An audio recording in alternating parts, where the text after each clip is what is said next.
Hello friends, welcome to teaching Kishan. તો આપણે કંઈક એન્વાયરમેન્ટ પર્યાવરણ જોતા હતા, જેની અંદર અત્યાર સુધી આપણે 12 લેક્ચર જોઈ ગયા। છેલ્લા બે લેક્ચરની અંદર એટલે કે લેક્ચર નંબર 11 અને લેક્ચર નંબર 12, જેની અંદર આપણે વાત કરી હતી આંતરરાષ્ટ્રીય કરાર અને આંતરરાષ્ટ્રીય સંમેલનોની, એટલે કે ઇન્ટરનેશનલ કન્વેન્શન અને મહત્વપૂર્ણ પ્રોટોકોલ્સની વાત કરી હતી।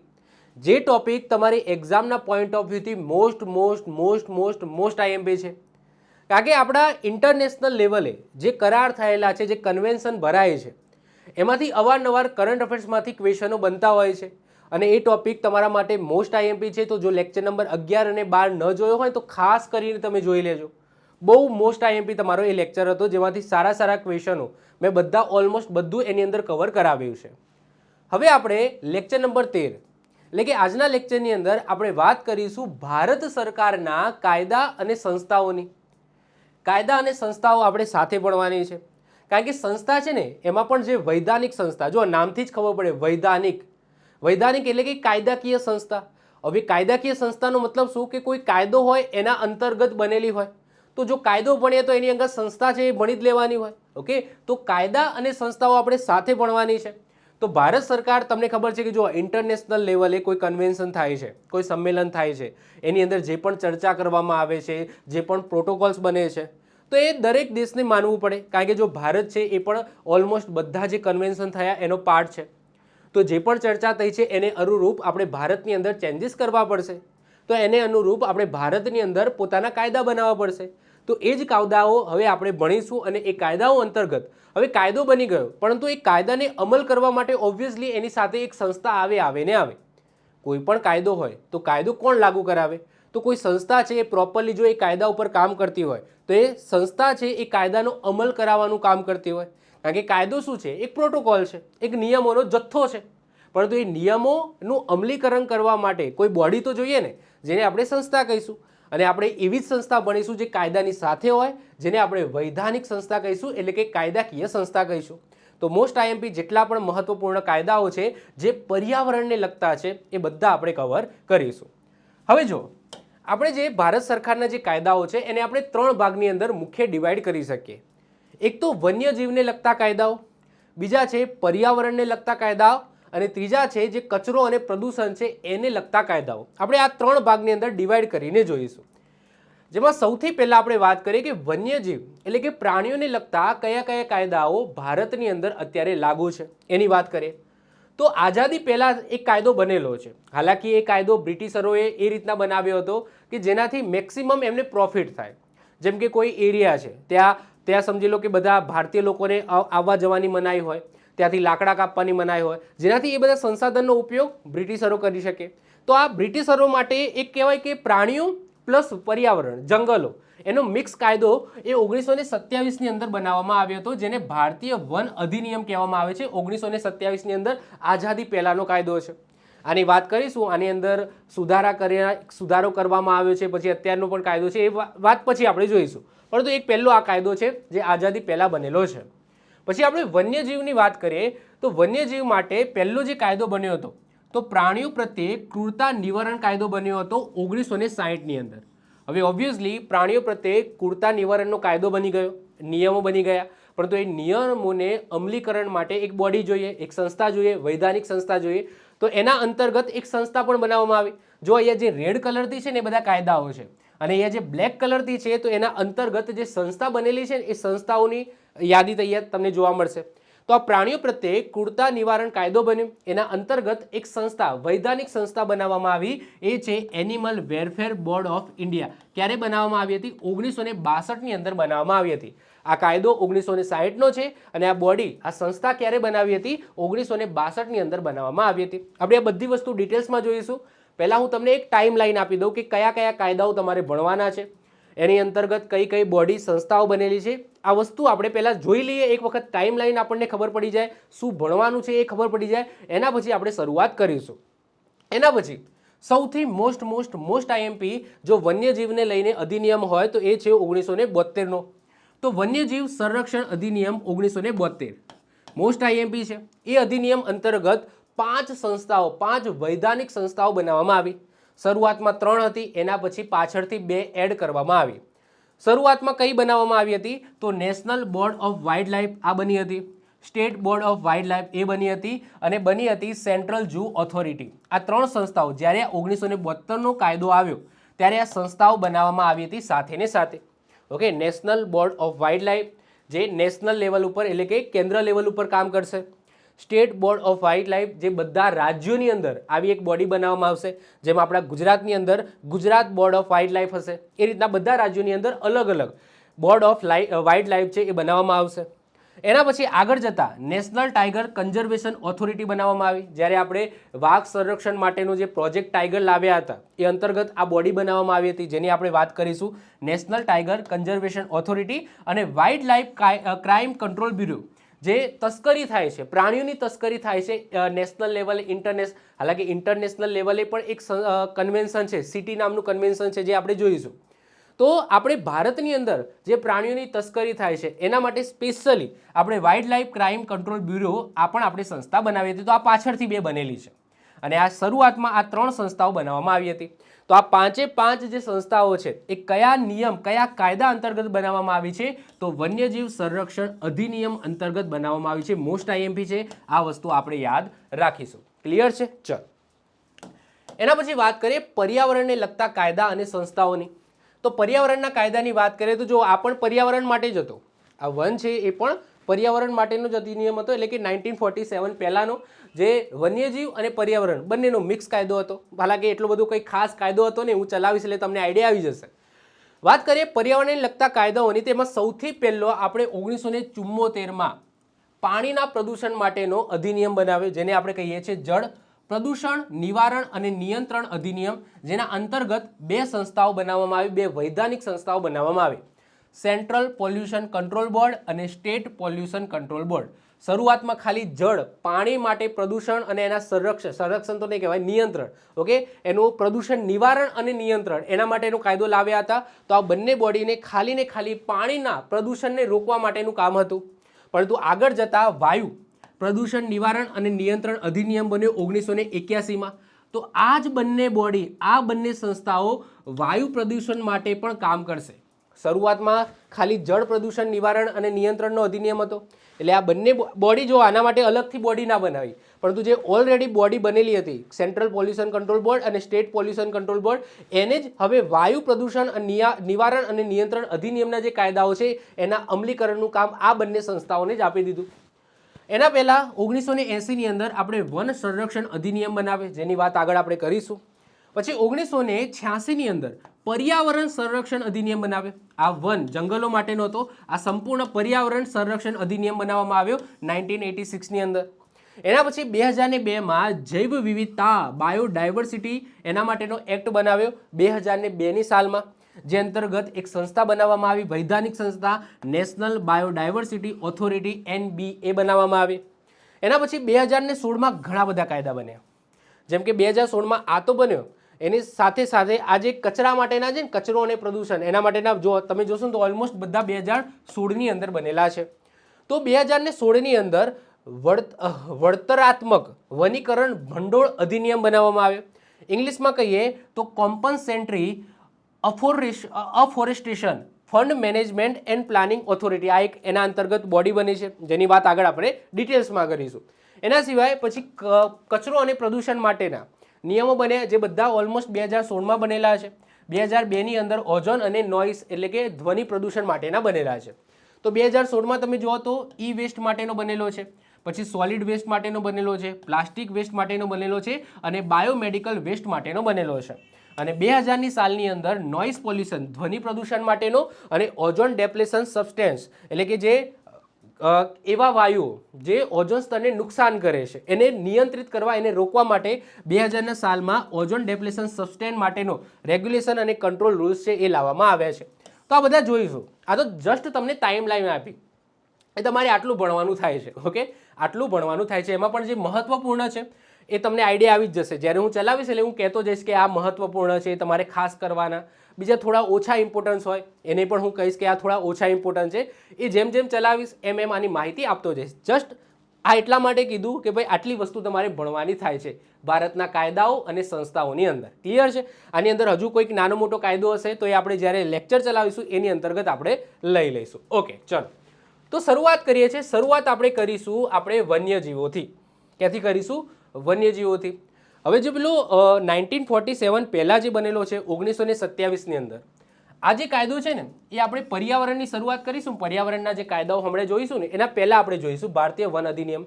અત્યારે આપણે 1960 આ પ્રાણીઓ પ્રત્યે ક્રૂરતા નિવારણ કાયદાથી શરૂઆત કરીએ છીએ. ઓકે, અહીંયાથી આપણે આગળ વધીએ છીએ અને જેમ જેમ આગળ વધીશું પર્યાવરણની વાત કરીશું ત્યારે આપણે પહેલાં અહીંયાથી શરૂઆત કરીશું અને પછી આપણે પર્યાવરણના કાયદાઓ લઈશું. ઓકે, ચલો તો જે સૌથી પહેલાં આપણે વન્યજીવોની વાત કરીએ કે વન્યજીવો માટે, પ્રાણીઓ માટે ભારતની અંદર કયા કયા કાયદાઓ બનેલા છે. તો એમાં બે મહત્વપૂર્ણ કાયદાઓ બનેલા છે. એમાં પહેલો છે 1960ની અંદર બનાવવામાં આવ્યો તો પ્રિવેન્શન એટલે કે અટકાવવું, રોકવું ઓફ ક્રુઅલ્ટી. ક્રુઅલ્ટીનો મતલબ શું થાય? ક્રૂરતા. કોના પ્રત્યેની? ટુ એનિમલ્સ એટલે કે પ્રાણીઓ પ્રત્યેની. તો prevention of cruelly. Okay, remind me later. Okay, ચલો તો prevention of cruelty to animal act 1960 એટલે કે આ જે કાયદો છે એ મુખ્ય ઉદ્દેશ શું હતો કે પશુઓ પ્રત્યે જે અનાવશ્યક પીડા અને ક્રૂરતા છે એ અટકાવવી. હવે આ કેવી ક્રૂરતાની વાત થાય છે, કેવી પીડાની વાત થાય છે, આગળ આપણે બધી વસ્તુ જે લખેલી છે એ હમણાં આપણે જોઈએ છીએ. આ કાયદો 1960ની અંદર લાગુ થયો અને ત્યારબાદ સમયાંતરે આની અંદર સુધારા થયા છે. આના મુખ્ય 4 ઉદ્દેશ્યો છે કે જે પશુઓને અનાવશ્યક જે પીડા આપવામાં આવે છે એ પીડા ન આપવામાં આવે એવી વસ્તુ સુનિશ્ચિત કરવી કે ભાઈ પીડા કોઈને ના થાય. પશુ કલ્યાણ માટે એક કાનૂની માળખું છે એ ઊભું કરવું. પશુઓની સુરક્ષા માટે સંસ્થાઓની રચના કરવી. ક્રૂર વર્તન કરનારાને દંડની જોગવાઈ કરવી. તો અહીંયાથી નામથી શું ખબર પડે છે કે અહીંયા જે ક્રૂરતાની વાત થઈ રહી છે તો અહીંયા મનુષ્ય જે ક્રૂરતા આપે છે એની. તો આ થોડો જે વન્યજીવો છે ને આ વન્યજીવો માટેનો નથી પરંતુ જે પાલતુ પશુઓ છે ને એના ઉપર થોડું વધારે ભાર મૂકે છે. તમે નામથી જ ખબર પડી જાય છે prevention of cruelty to animal એટલે કે અહીંયા પશુઓ ઉપર અનાવશ્યક પીડા. હવે પીડાની વાત થાય તો કોણ આપે? ઓબ્વિયસલી ક્યાંક ને ક્યાંક મનુષ્ય આપે. કતલખાનાની અંદર તમે જુઓ કે કતલખાનાની અંદર મારી નાખવામાં આવે. હાલાકી એ કતલખાને બનાવ્યા છે જેના માટે, પરંતુ એવી રીતના એને ના મારવામાં આવે કે એને બહુ પીડા થાય. ઓકે, તો આગળ જોઈશું કે શું લખેલું છે પરંતુ એના મુખ્ય ગોલ આ ટાઈપના છે. હવે મુખ્ય જોગવાઈઓ આની અંદર અલગ અલગ કલમો છે. એમાંથી જે મહત્વપૂર્ણ કલમોની વાત કરીએ તો એમાં કલમ નંબર 3 જેમાં માનવનું કર્તવ્ય શું રહેશે? તો દરેક વ્યક્તિનો ફરજ છે કે પોતાના કબજામાં રહેલા પશુઓની સંભાળ અને કલ્યાણ કરે. પાલતુ પશુઓ જેમ કે કોઈ ગાય છે, તમે ગાય, ભેંસ, બકરીને પાળો છો દૂધ માટે. ઓકે, તો એવું નહીં કે ભાઈ ક્રૂરતા કરો, એને ખાવાનું ના આપો, ખાલી એના જોડેથી દૂધ લો, એવું ના કરશો. તમે તમારા ઘરની અંદર કૂતરું પાળો છો તો એવું નહીં કે એને 24 કલાક બાંધી રાખો, બહાર લઈ જ ના જાઓ, એને ખાવાનું ઓછું આપો, એવું ના કરશો. ઓકે, તો તમારા કબજાની અંદર પછી એ દૂધ માટે તમે પાળતા હોય કે તમારા પ્રોટેક્શન માટે, રક્ષા માટે પાળતા હોય, જે પણ પ્રાણીઓ તમારા કબજાની અંદર છે તો એવા પ્રાણીઓની તમારે સંભાળ અને કલ્યાણ કરવાનું છે. આ કલમ નંબર 3ની અંદર લખેલું છે. એનાથી પણ મહત્વપૂર્ણ જે કલમ છે કલમ નંબર 11 કે અહીંયા જે શબ્દ છે આનો જે ટાઇટલ છે ક્રૂરતા. ઓકે, ક્રુલાલિટી. તો આ ક્રુલાલિટી એટલે કે જે આ ક્રૂરતા શબ્દ છે આ ક્રૂરતા શબ્દની અંદર શું આવે, કોને આપણે ક્રૂરતા કહીશું? તો એની ડેફિનેશન કલમ નંબર 11ની અંદર આપેલી છે. તો પશુને મારવું, લાત મારવી, ઈજા કરવી, ભૂખ્યા રાખવું, અતિશય ભાર લાદવો, બિનજરૂરી રીતે એને બંધ રાખવા, ઝેરી દવા આપવી, જાનવરને લડાવવા માટે વાપરવું, 2 જાનવરો ભેગા કરીને લડાવવા. તો આ બધું જો તમે કરશો તો આ એક્ટ મુજબ તમને દંડ અથવા તો સજા થઈ શકે છે અથવા બંને થઈ શકે છે. દંડની શું જોગવાઈ છે? હવે જો દંડની જોગવાઈ, આ કાયદો ક્યારે બન્યો હતો?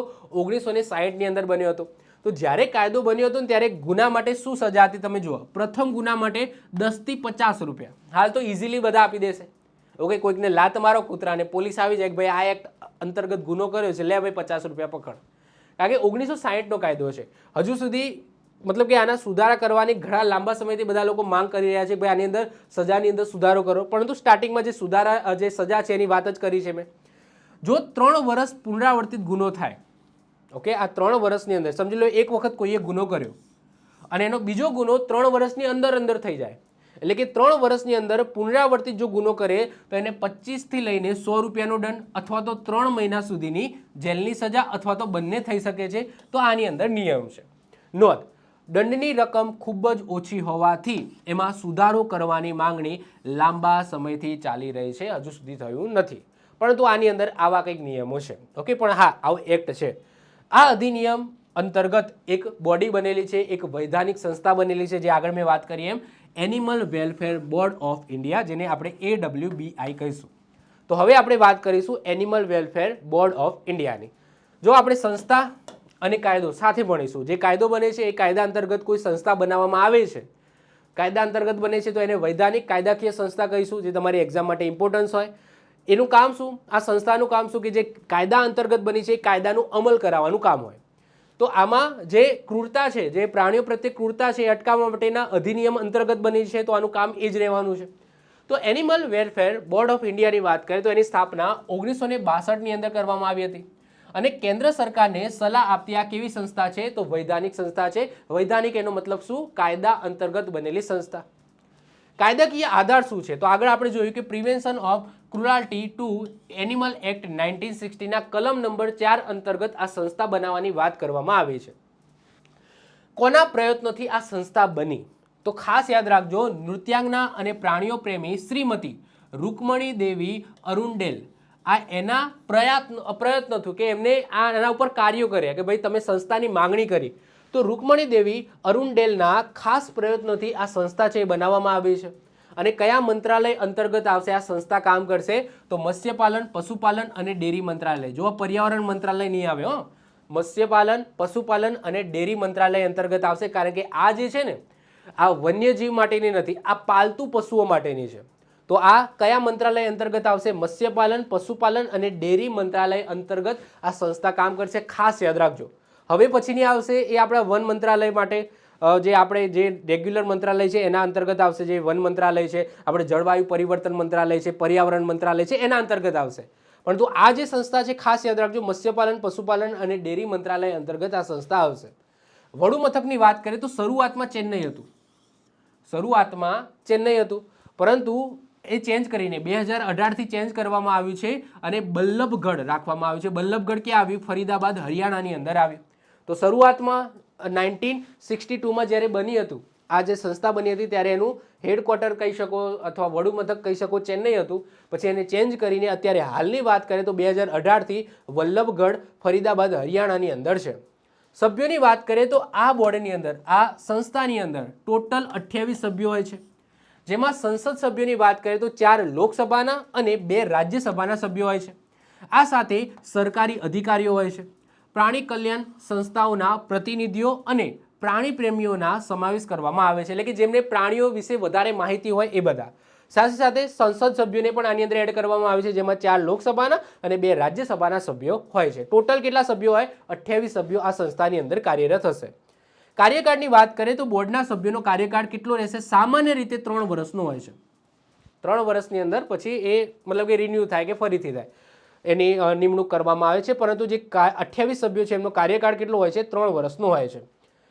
AWBI એટલે કે animal welfare board of India પ્રાણીઓને થતી બિનજરૂરી પીડા ઘટાડવા માટે કતલખાનાઓ અને વાહન વ્યવહારના નિયમો પણ ઘડે છે અને એનું પાલન થાય તે જોખમી જવાબદારી નિભાવે છે. ટૂંકમાં જ્યારે પણ પાલતુ પશુઓ માટેની કંઈ પણ આવે છે કારીગરી, તો એ બધી શેની અંદર આવશે? તો આ નિયમ અંતર્ગત આવશે.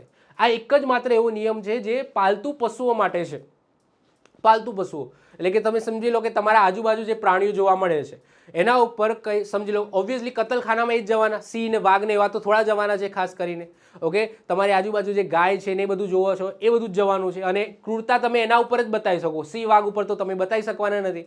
તો આ જે બોડી છે એ પાલતુ પશુઓ માટેની છે. તો જ્યારે પણ પાલતુ પશુઓની વાત થાય ત્યારે આ બોડી છે એ એક્ટિવ તમને જોવા મળશે. હવે વાત કરીએ મુખ્ય કાર્યોની કે આ બોડી છે એ કયા કયા કાર્યો કરે છે. એક તો સરકારને સલાહ આપે, તો પ્રાણીઓ પ્રત્યે ક્રૂરતા અટકાવવાના કાયદામાં જરૂરી સુધારા વધારા કરવા માટે કેન્દ્ર સરકારને સલાહ આપશે. આર્થિક સહાય, દેશભરમાં કામ કરતી માન્યતા પ્રાપ્ત પ્રાણી કલ્યાણ સંસ્થાઓ એટલે કે એનિમલ વેલફેર ઓર્ગેનાઇઝેશન, જે NGO જે પ્રાણીઓ માટે ચાલતી હોય એ, જેને AWO કહીશું, આપણે NGO કહીએ છીએ, આપણે AWO એટલે કે એનિમલ વેલફેર ઓર્ગેનાઇઝેશન ગૌશાળાઓ અને પાંજરાપોળને નાણાકીય સહાય એટલે કે ગ્રાન્ટ પૂરી પાડે છે. ગ્રાન્ટનો મતલબ શું થાય કે ભાઈ દાન.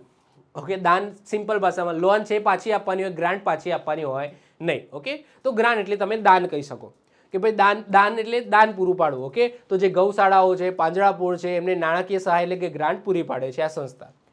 જાગૃતિ અભિયાનની વાત કરીએ તો પ્રાણી કલ્યાણ, રસીકરણના કાર્યક્રમો, અહીંયા રસીકરણ એટલે પ્રાણીઓના રસીકરણ, જેમ કે હડકવા વિરોધી રસીકરણ અને પ્રાણીઓની જન્મ નિયંત્રણ એટલે કે એનિમલ બર્થ કંટ્રોલ એટલે કે ABC યોજનાઓ વિશે લોક જાગૃતિ ફેલાવે છે.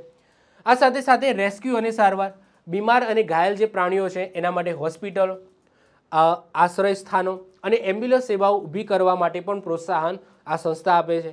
પ્રદર્શન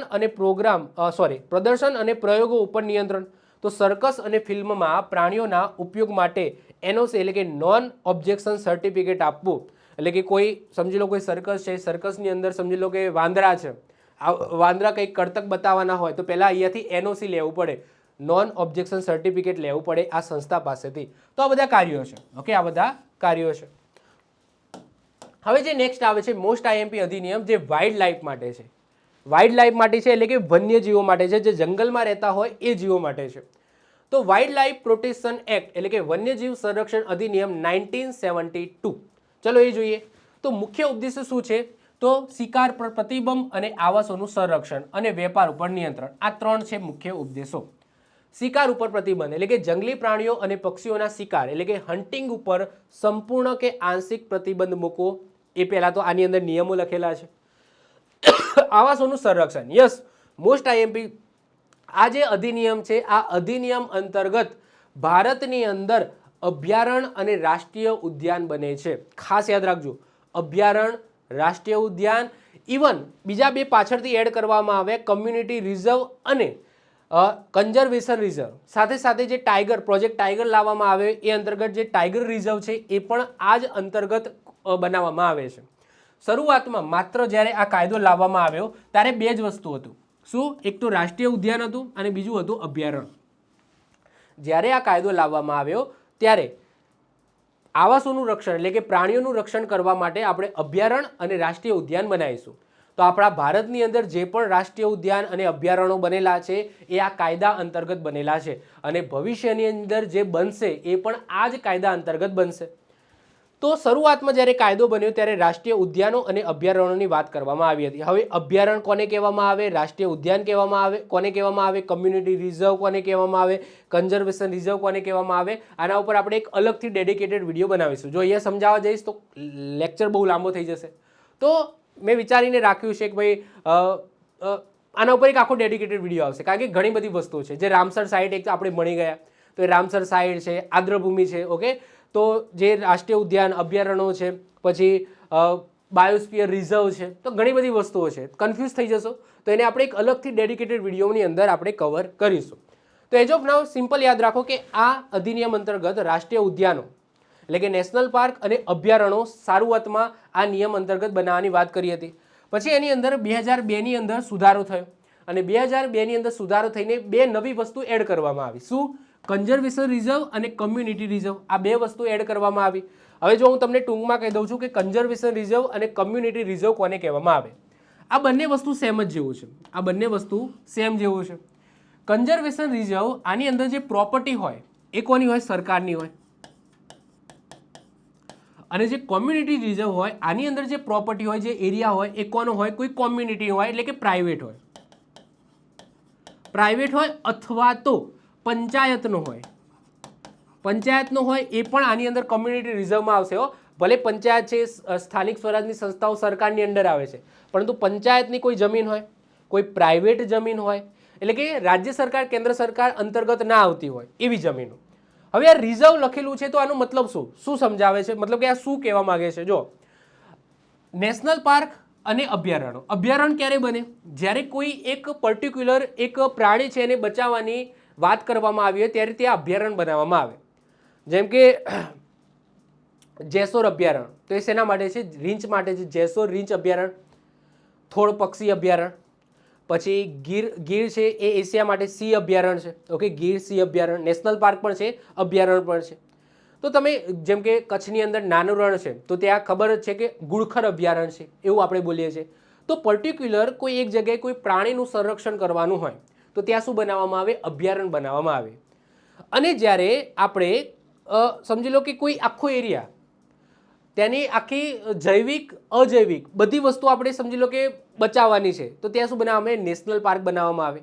હવે આ વસ્તુ આખો મોટો બ્રોડ છે. આ વસ્તુ મેં જો તમારે ડિટેલ્સમાં જોવું હોય ને અત્યારે હાલ જોવું હોય ને તો નેશનલ પાર્ક અને અભયારણ્ય વિશે મેં ઇન્ડિયન જિયોગ્રાફીની અંદર ડિટેલ્સમાં સમજાવ્યું છે. ઇન્ડિયન જિયોગ્રાફીની અંદર આખો લેક્ચર લીધેલો છે કે રાષ્ટ્રીય ઉદ્યાન કોને કહેવામાં આવે, અભયારણ્ય કોને કહેવામાં આવે. આ રાષ્ટ્રીય ઉદ્યાનોની અંદર સ્પેસિફિક કોઈ એક પ્રાણીને આપણે બચાવતા નથી, એક પ્રાણીને નહીં, આમાં ઘણા બધા પ્રાણીઓ આવી જાય, પરંતુ અભયારણ્ય છે પર્ટિક્યુલર એક પ્રાણી વિશે આપણે ફોકસ કરીને અભયારણ્ય બનાવતા હોય છે. ઓકે, આપણે કન્ઝર્વેશન રિઝર્વ અને કમ્યુનિટી રિઝર્વની વાત કરતા હતા.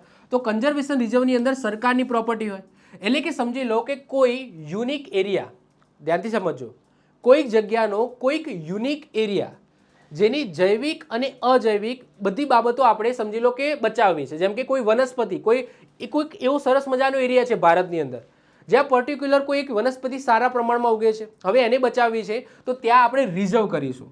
પરંતુ એ પ્રોપર્ટી જોવાની કે સરકારી છે કે પ્રાઇવેટ છે. જો સરકારી હોય તો એને આપણે કન્ઝર્વેશન રિઝર્વ છે એ આપણે શું કરી દઈશું? ઘોષિત કરી દઈશું. એ જ રીતના સમજી લો કોઈની પ્રાઇવેટ પ્રોપર્ટી છે અથવા તો કોઈ પંચાયત, કોઈ ગામડાની પંચાયત પ્રોપર્ટી છે. તો પ્રાઇવેટ માની લો કે એક સમુદાય, કોઈ સમુદાય છે, કોઈ કબીલાની છે અથવા તો કોઈ સમુદાય છે એની સહિયારી પ્રોપર્ટી છે. હવે એ પ્રોપર્ટીની અંદર કોઈ પર્ટિક્યુલર જૈવિક કે અજૈવિક વસ્તુ જોવા મળે છે જે કંઈક યુનિક છે અને એક કમ્યુનિટી જ્યારે સરકારને કહે છે કે તમે આ જગ્યાને બચાવો, ફરીથી રિપીટ કરું છું, સરકાર નહીં, જ્યારે, કારણ કે આ જગ્યા કોની છે? પ્રાઇવેટ છે, કોઈ સમુદાયની છે અથવા તો પંચાયતની છે અને ત્યાં કંઈક યુનિક વસ્તુ જોવા મળે છે, કોઈ વનસ્પતિ એવી કોઈ જોવા મળે છે અથવા તો કોઈ એવી કોઈ એવા પ્રાણીઓ જોવા મળે છે જે ખાલી ને ખાલી ત્યાં જ છે, પરંતુ એ પ્રોપર્ટી સરકારની નથી. અને જ્યારે કોઈ પ્રાઇવેટ વ્યક્તિ કે કોઈ સમુદાય છે સરકારને અપીલ કરે છે કે આ જગ્યાને તમે બચાવો, રિઝર્વ કરો, સંરક્ષણ કરો, ત્યારે સરકાર એને કમ્યુનિટી રિઝર્વ છે એ ઘોષિત કરે છે. તો કન્ઝર્વેશન રિઝર્વ અને કમ્યુનિટી રિઝર્વમાં ખાલી ફરક એટલો હોય છે કે કમ્યુનિટી રિઝર્વ છે એ પ્રાઇવેટ જગ્યા હોય છે અને આ કન્ઝર્વેશન રિઝર્વ છે એ સરકારી જગ્યા હોય છે. ઓકે, અને કોઈ એવી યુનિક જગ્યા હોય છે જ્યાં કોઈ સમજી લો પ્રાણીઓ, અને હું ડીપમાં ચલાવીશ, આના ઉપર હું ડેડિકેટેડ વિડીયો બનાવીશ, જસ્ટ એટલું અત્યારે માટે તમે ખાલી યાદ રાખો. એના પછી આપણે પ્રોજેક્ટ ટાઈગર શરૂ કર્યો. એ અંતર્ગત આપણે આ જ અધિનિયમ અંતર્ગત ટાઈગર રિઝર્વની પણ ઘોષણા કરી. એ ક્યારે કરી? 2006માં.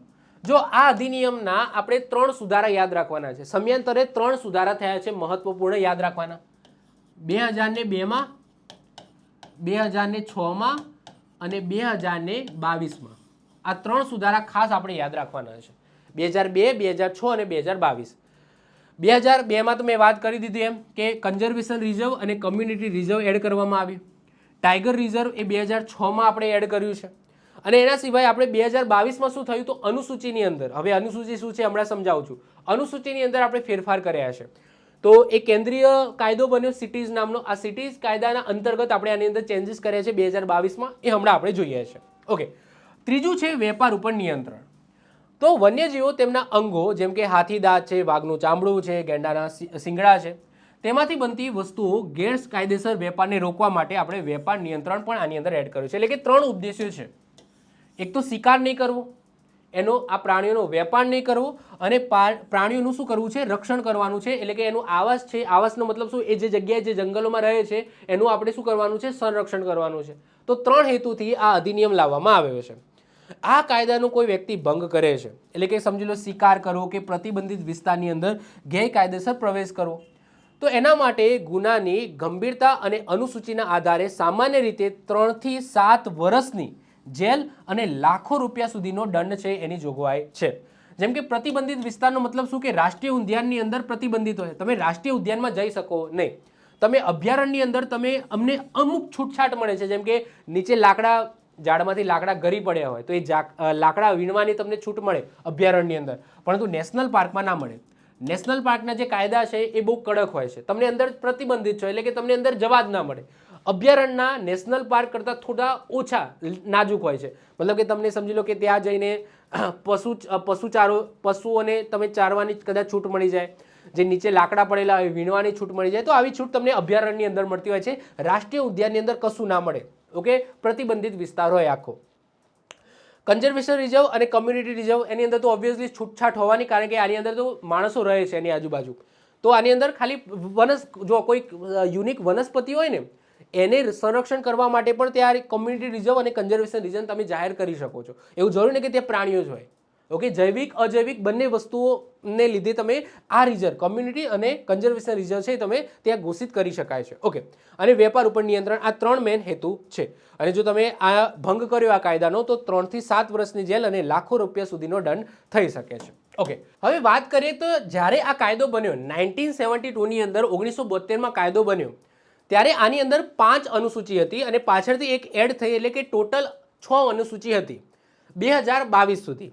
2022ની અંદર સુધારો થયો તો ટોટલ હવે અત્યારે હાલની વાત કરીએ તો કેટલી અનુસૂચિ છે? 4 અનુસૂચિ છે. કેમ સુધારો થયો એની પણ વાત કરીશ. પરંતુ જ્યારે આ કાયદો બન્યો 1972માં ત્યારે શરૂઆતમાં 5 અનુસૂચિ હતી અને 1991ની આજુબાજુ એક અનુસૂચિ છે એ એડ કરવામાં આવી હતી. તો 1991, ઓકે, હું ભૂલતો નથી, તો 1991ની આજુબાજુ આ નવી અનુસૂચિ છે એડ કરવામાં આવી હતી. શરૂઆતમાં જ્યારે કાયદો બન્યો ત્યારે 5 અનુસૂચિ હતી અને અત્યારે હાલની વાત કરીએ તો 2022ની અંદર સુધારો થયો તો અત્યારે 4 અનુસૂચિ છે. કેટલી છે? 4 છે. પરંતુ એ 4ને ભણીએ એ પહેલાં 1972નો જે કાયદો છે એની અંતર્ગત જે 6 અનુસૂચિ હતી એ શું કહેવા માંગતી હતી એ સમજીએ. તો અનુસૂચિ 1 એવું કહેતી હતી કે એવા પ્રાણીઓ જે લુપ્ત થવાના આરે છે એને બચાવવા જરૂરી જ છે, તો એના ઉપર, એના શિકાર ઉપર ટોટલી પ્રતિબંધ. ઓકે, તો બહુ ભારે કાનૂન હતો. જો એ પ્રાણીઓનો તમે શિકાર કરો તો બહુ મોટા દંડની જોગવાઈ હતી. તો એને આપણે અનુસૂચિ 1ની અંદર મૂક્યા કે એવા પ્રાણીઓનો સમાવેશ થાય છે જે લુપ્ત થવાના આરે છે અથવા તો જેમની સંખ્યા ખૂબ જ ઓછી છે, તેમને દેશમાં સૌથી વધુ કાનૂની રક્ષણ પ્રાપ્ત છે. જો એના ઉપર જે પેલું કાળિયાર છે ને, કાળિયાર આમાં જ આવતું હતું. તો એશિયાટિક સિંહ છે, વાઘ છે, હાથી, ચિત્તો, ઘોરાડ છે, કાળિયાર છે, તો એ અનુસૂચિ 1ની અંદર હતી કારણ કે એ લુપ્ત થવાના આરે છે. હવે તો પણ એનો શિકાર કરો તો ઓબ્વિયસલી આની અંદર ભારે દંડની જોગવાઈ અનુસૂચિ 1ની અંદર મૂકવામાં આવેલા પ્રાણીઓને શિકાર કરવા ઉપર હતી. એના પછી અનુસૂચિ 2, અનુસૂચિ 1 અને 2 સેમ જેવી છે, એટલે કે આની અંદર પણ એવા પ્રાણીઓ છે જેમને ઉચ્ચ સ્તરનું રક્ષણ પ્રાપ્ત છે. આનો પણ જો તમે શિકાર કરો આ બધા પ્રાણીઓનો જે અનુસૂચિ 2ની અંદર આવે છે એની અંદર પણ ભારે દંડની જોગવાઈ કરવામાં આવી છે. જેમ કે ભારતીય જંગલી કૂતરો છે, લાલ પાંડા છે, જે અનુસૂચિ 2ની અંદર મૂકવામાં આવે છે, પરંતુ અનુસૂચિ 1 કરતાં ઓછા ઇમ્પોર્ટન્ટ, એટલે કે થોડા ઓછા લુપ્ત થવાના આરે હોય એવા. અનુસૂચિ 1ની અંદર તો એવા કે જે લુપ્ત થવાના આરે છે, જો એને નહીં બચાવીએ તો એ લુપ્ત થઈ જશે. અનુસૂચિ 2 જે અનુસૂચિ 1 કરતાં ઓછા લુપ્ત થવાના આરે હોય, સમજો છો? તો આની અંદર થોડું ઢીલું હશે, એનાથી નીચે જશો તો હજુ થોડું ઢીલું હશે. એટલે કે અનુસૂચિ 3ની અંદર એવા પ્રાણીઓ છે જે લુપ્ત થવાના આરે નથી, પરંતુ એમના અસ્તિત્વને જો જાળવવામાં નહીં આવે તો એ લુપ્ત થઈ જશે, લુપ્ત થવાની સંભાવના છે. તો એવા પ્રાણીઓને અનુસૂચિ 3ની અંદર મૂકવામાં આવે છે. જેમ કે નીલગાય છે, બસ્તુ હરણ. ઓકે, યસ, બસ્તુ હરણ, નીલગાય એ અનુસૂચિ 3ની અંદર મૂકવામાં આવી હતી. અનુસૂચિ 4 એટલે કે સામાન્ય પક્ષીઓ અને કેટલાક નાના પ્રાણીઓનો સમાવેશ થાય છે જેમને બચાવવા જરૂરી છે, જેમ કે સાવડી છે, કબૂતર છે, જેને અનુસૂચિ 4ની અંદર મૂકવામાં આવી હતી. એના પછી અનુસૂચિ 5ની અંદર વર્મિંગ પ્રાણીઓ, એટલે કે જો આનો તમે શિકાર કરો, શિકાર એટલે કે મારી નાખો, તો તમને કોઈ સજા થશે નહીં. વર્મિંગ એટલે શું? કે જે આપણને નુકસાન કરે એવા પ્રાણીઓ રોજિંદા જીવનની અંદર. વાઘ ને એ બધું ના આવે. તો રોજિંદા જીવનની અંદર જેમ કે સમજી લો ચામાચીડિયું છે, ઉંદર છે, તો આ બધા જે પ્રાણીઓ છે ને એ વર્મિંગ પ્રાણીઓ કહેવાય. વર્મિંગ એટલે કે પર્યાવરણ અને મનુષ્યને નુકસાન કરે. તો આનો જે શિકાર કરો તો ચિંતા નહીં કરવાની. ઓકે, તમને કોઈ સજા થશે નહીં. જેના શિકાર કરવાની કાયદેસર છૂટ મળેલી છે અને રોગચાળો ફેલાવે છે, જેમ કે ચામાચીડિયું રોગચાળો ફેલાવે છે, ખેતી અને માનવને નુકસાન કરે છે. કોણ? ઉંદર માનવને નુકસાન કરે, ખેતીને નુકસાન કરે. જેમ કે બેટ એટલે કે ચામાચીડિયું, ઉંદર છે, તો એ બધા પ્રાણીઓને અનુસૂચિ 5ની અંદર મૂકવામાં આવે છે. એટલે કે અનુસૂચિ 5 એટલે એવા પ્રાણીઓ જેને તમે મારી શકો. ઓકે, તમારા ઉપર કોઈ પણ કેસ નહીં થાય, તમારા ઉપર કોઈ સજા થશે નહીં. અને અનુસૂચિ 6ની અંદર એવા વનસ્પતિઓને મૂકવામાં આવી હતી જેનું સંરક્ષણ કરવું જરૂરી છે. જો એનું સંરક્ષણ નહીં કરવામાં આવે તો એ લુપ્ત થઈ જશે. તો સંકટગ્રસ્ત વનસ્પતિઓનું સંરક્ષણ એ અનુસૂચિ 6ની અંદર એવી વનસ્પતિને મૂકવામાં આવી હતી જેમ કે પીચર પ્લાન્ટ છે, બ્લુ વાંડા છે, રેડ વાંડા છે, તો આ બધા જે વનસ્પતિ જે લુપ્ત થવાના આરે છે એટલે કે સંકટગ્રસ્ત સ્થિતિમાં છે, તો એવા વનસ્પતિઓનું લિસ્ટ તમને શેમાં જોવા મળતું હતું? અનુસૂચિ 6 ની અંદર જોવા મળતું હતું. આ જૂનો ડેટા છે, જૂનો. આવું 1972 કાયદો બન્યો એ વખતે હતું, અત્યારે નથી. એના પછી 2022ની અંદર સુધારો થયો. હવે તમને ક્વેશ્ચન થાય કે 2022માં સુધારો કેમ થયો? તો એના માટે તમારે આ સિટી સમજવું પડશે. શું સમજવું પડશે? સિટી. તો 1973 એની આજુબાજુ અને અમલમાં આવ્યું 1975. તો 1973ની આજુબાજુ એક કન્વેન્શન ભરાયું. આ કન્વેન્શન શેના માટેનું હતું? તો આ કન્વેન્શન હતું convention on international trade in indigenous species. એનો મતલબ શું થાય? કે જે લુપ્ત થવાના આરે હોય એનો વેપાર ઇન્ટરનેશનલ લેવલે રોકવા માટેનું આ કન્વેન્શન હતું. તો આ કન્વેન્શન ભરાયું. એના પછી ભારતે પણ આ જે કાયદો છે આ કાયદા અંતર્ગત આ બધી જે અનુસૂચિઓ છે આની અંદર ચેન્જીસ કર્યા અને અત્યારે હાલ 4 અનુસૂચિ છે. આ કન્વેન્શનની અંદર કેટલી અનુસૂચિ છે સાહેબ? 3 છે. ઓકે, આ યાદ રાખજો. આ ઇન્ટરનેશનલ કન્વેન્શન છે. Okay, international. આ કન્વેન્શનના આધારે ભારતે શું કર્યું કે પેલી જે 6 અનુસૂચિ હતી એને ઘટાડીને 2022ના સુધારાની અંદર કેટલી કરી દીધી? 4 અનુસૂચિ કરી દીધી. તો સૌથી પહેલા આપણે આ સિટી જે આ કન્વેન્શન ભરાયું એની વાત કરીએ. તો convention on international trade, trade એટલે વેપાર, ઇન ઇન્ડિજિનિયસ એનો મતલબ શું થાય? કે જે લુપ્ત થવાને આરે હોય એવા સ્પીસીસ એટલે કે એવા પ્રાણીઓ માટેનું કન્વેન્શન. તો આ કરાર ઉપર 1973માં અમેરિકાના વોશિંગ્ટન ડીસી ખાતે હસ્તાક્ષર કરવામાં આવ્યા, જેથી તેને ઘણીવાર વોશિંગ્ટન કન્વેન્શન પણ કહેવામાં આવે છે. ક્યારથી અમલમાં આવ્યો? તો 1 જુલાઈ 1975થી અમલમાં આવ્યો, જેનું હેડક્વાર્ટર સચિવાલય વડુ મથક ક્યાં આવેલું છે સાહેબ? જીનીવા, સ્વિટ્ઝરલેન્ડની અંદર આવેલું છે. અને એનું સંચાલન કોણ કરે છે? યાદ રાખો, પર્યાવરણની સૌથી સર્વોચ્ચ સંસ્થા UNEP, united nation environment programme. યાદ કરો, શરૂઆતમાં જ બનેલી. ઓકે, જે યુએનના અંડર આવે છે, પર્યાવરણની સૌથી મોટી સંસ્થા, એ જ આનું સંચાલન કરે છે. આ સિટીની અંદર આ જે સિટી છે, આ ઇન્ટરનેશનલ જે આ કાયદો છે, કન્વેન્શન છે, એની અંદર 3 પરિશિષ્ટ છે. પહેલા પરિશિષ્ટની અંદર શું મૂકવામાં આવ્યું છે? તો લુપ્ત થવાના આરે હોય એવી પ્રજાતિઓ જેના આંતરરાષ્ટ્રીય વેપાર ઉપર સંપૂર્ણ પ્રતિબંધ છે, માત્ર સંશોધન જેવા ખાસ કિસ્સામાં જ સખત નિયમો સાથે મંજૂરી મળે છે. ઉદાહરણ તરીકે વાઘ છે, ગોરીલા છે, એશિયાટિક સિંહ છે, જાયન્ટ પાંડા છે. તો આ બધા આ જો આ પરિશિષ્ટ ઇન્ટરનેશનલ નિયમોની અંદર છે. આ ઇન્ટરનેશનલ નિયમો, આ જે કન્વેન્શન ભરાયું એના પરિશિષ્ટ હું અત્યારે સમજાવું છું. તો પહેલું પરિશિષ્ટ એટલે કે લુપ્ત થવાને આરે હોય એવી પ્રજાતિ જેમાં તમને એના આંતરરાષ્ટ્રીય વેપાર ઉપર ટોટલી પ્રતિબંધ છે. જ્યાં હોય, જે દેશમાં હોય ત્યાં જ રાખવાના. ખાલી સંશોધન હોય, સંશોધન કરવું હોય તો ખાસ કિસ્સામાં સખત નિયમો સાથે મંજૂરી મળી શકે છે. પરિશિષ્ટ 2માં શું લખેલું છે? તો લુપ્ત થવાના આરે નથી, પરંતુ ભવિષ્યમાં લુપ્ત થઈ શકે છે. તેમના વેપાર માટે વિશિષ્ટ પરમિટ અને સર્ટિફિકેટ લેવું ફરજિયાત છે, તો જ એનો તમે ટ્રેડ કરી શકો છો. પરિશિષ્ટ 3, જ્યારે કોઈ દેશ પોતાની સ્થાનિક પ્રજાતિના ગેરકાયદેસર શિકાર અને વેપારને રોકવા માટે અન્ય દેશોની મદદ માગે તો એને અહીંયા મૂકવામાં આવે છે. હવે પરિશિષ્ટ 3 મોસ્ટ આઈએમપી. પરિશિષ્ટ 3ની અંદર શું લખેલું છે? કે કોઈ દેશની અંદર કોઈ સ્પીસીસ છે જોવા મળે છે જે બીજે ક્યાંય નથી જોવા મળતી. હવે એ દેશને એનું રક્ષણ કરવું છે, એ દેશને એનું રક્ષણ કરવું છે. પરંતુ માની લો કે ઇન્ટરનેશનલ લેવલે એનું બ્લેક ટ્રેડિંગ થાય છે અથવા તો કંઈક સ્મગલિંગ થાય છે, તો એ દેશ છે એ બધા દેશો છે એ બધા દેશો પાસે મદદ માગશે અને મદદ માગીને આ કન્વેન્શન હેઠળ એ જે સ્પીસીસ છે, એ જે પ્રાણી છે એને પરિશિષ્ટ 3ની અંદર મૂકવામાં આવશે. તો જ્યારે કોઈ દેશ પોતાની સ્થાનિક પ્રજાતિ એના ગેરકાયદેસર શિકાર અને વેપારને રોકવા માટે અન્ય દેશોની મદદ માગે તો એવા પ્રાણીઓને આ પરિશિષ્ટ 3ની અંદર મૂકવામાં આવે છે. પરિશિષ્ટ 1 અને પરિશિષ્ટ 2 એ વર્લ્ડ માટે છે, એટલે કે વર્લ્ડમાં લુપ્ત થતા હોય એવા. પરિશિષ્ટ 2 એ પણ લુપ્ત થવાના આરે નથી, પરંતુ જો એનું ટ્રેડિંગ થશે, એનો શિકાર થશે તો લુપ્ત થઈ જશે, તો એવા પ્રાણીઓ. તો આ જે 3 છે એ પરિશિષ્ટ આ કન્વેન્શન અંતર્ગત મૂકવામાં આવે છે.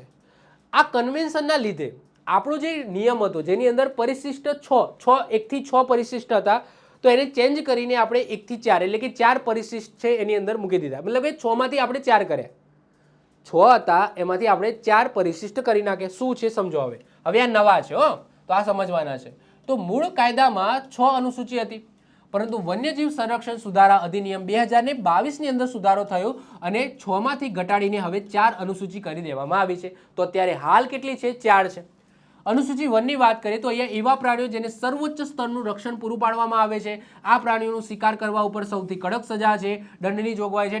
દાખલા તરીકે એશિયાટિક સિંહ છે, વાઘ છે, હાથી છે, ગ્રેટ ઇન્ડિયન બાસ્ટર્ડ છે. ઓકે, તો આ બધા જે પ્રાણીઓ છે એને અનુસૂચિ 1ની અંદર મૂકવામાં આવે છે, જે લુપ્ત થવાના આરે છે. જો હવે શિકાર થયો તો લુપ્ત થઈ જશે, એટલે કે જસ્ટ અડીને રહ્યા છે. ઓકે, આગે હાલાકી ધીમે ધીમે સંખ્યા વધે છે વાઘ સિંહની, પરંતુ અનુસૂચિ 1ની અંદર આ એવા પ્રાણીઓને મૂકવામાં આવે છે જે લુપ્ત થવાના આરે છે, અને જો આનો તમે શિકાર કર્યો તો તમને બહુ ભયાનક સજા થશે.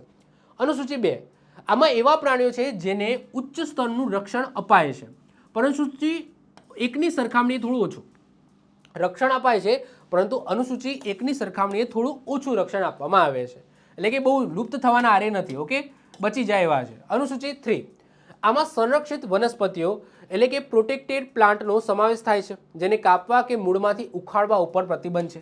પહેલામાં જો અનુસૂચિ 6 હતી, વનસ્પતિ માટે અનુસૂચિ 6 હતી, પરંતુ હવે એ અનુસૂચિ 3ની અંદર મૂકી દેવામાં આવી છે. તો અનુસૂચિ 3ની અંદર સંરક્ષિત વનસ્પતિઓ એટલે કે પ્રોટેક્ટેડ પ્લાન્ટની આની અંદર મૂકી દેવામાં આવી છે, અને એને કાપવા અને મૂળમાંથી ઉખાડવા ઉપર પ્રતિબંધ છે. અને અનુસૂચિ 4ની અંદર શું છે કે આ નવી અનુસૂચિ જે CITES સિટીઝ, ઓકે, તો આ સિટી એટલે કે convention on international trade in endangered સ્પીસીસના કરાર હેઠળ આવતા પ્રાણીઓ અને વનસ્પતિઓની છે, જેથી આંતરરાષ્ટ્રીય વેપારના નિયમોનું ભારત પણ પાલન કરી શકે. એટલે કે અનુસૂચિ 4ની અંદર ઓકે એવી સ્પીસીસ એટલે કે જેનો ટ્રેડ થાય છે, જે સિટીઝના નિયમની અંદર મૂકેલા છે, એવા પ્રાણીઓની આપણે અનુસૂચિ 4ની અંદર મૂકેલા છે.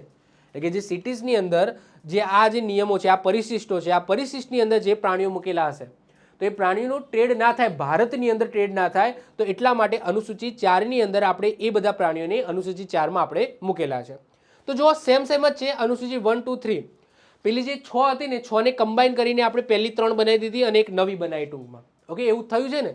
જો પહેલી અને બીજી ભેગી કરીને અનુસૂચિ 1 બની ગઈ, અનુસૂચિ 2 છે એ બની, અનુસૂચિ 3 જે 6 હતી ને એ 3 બની ગઈ, અને અનુસૂચિ 2 એ અનુસૂચિ 3 અને 4નું કોમ્બિનેશન છે. જો હું તમને એક્ઝેક્ટ કહું ને તો આપણે 6 હતી એમાંથી 1 અને 2નું કોમ્બિનેશન છે એ ભેગું કરીને 1 બનાવી દીધું, 3 અને 4 એનું કોમ્બિનેશન ભેગું કરીને આપણે 2 બનાવી દીધું.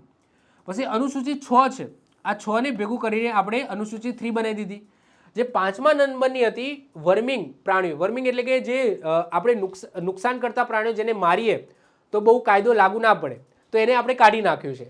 અને 6ઠા નંબરની છે અહીંયા મૂકી દીધી, અને આપણે એક નવી બનાવી દીધી અનુસૂચિ 4, જેમાં ઇન્ટરનેશનલ જે કન્વેન્શન થયું સિટીઝ એની અંદર જે પ્રાણીઓ છે એને આપણે અનુસૂચિ 4ની અંદર મૂકી દીધા છે. ક્લિયર છે? ચલો, વન્યજીવ સંરક્ષણ અધિનિયમ 1972 અંતર્ગત 4 મુખ્ય વૈધાનિક સંસ્થાઓ છે, સોરી 4 નથી 5 છે. ઓકે, 5 સંસ્થાઓ છે એ સ્થાપવામાં આવી. કઈ કઈ છે? એક તો રાષ્ટ્રીય વન્યજીવ બોર્ડ એટલે કે national board for wild life, બીજી રાજ્ય વન્યજીવ બોર્ડ એટલે કે state board of wild life, એક સેન્ટ્રલ ઝૂ ઓથોરિટી, એક national tiger conservation authority, wild life crime control bureau.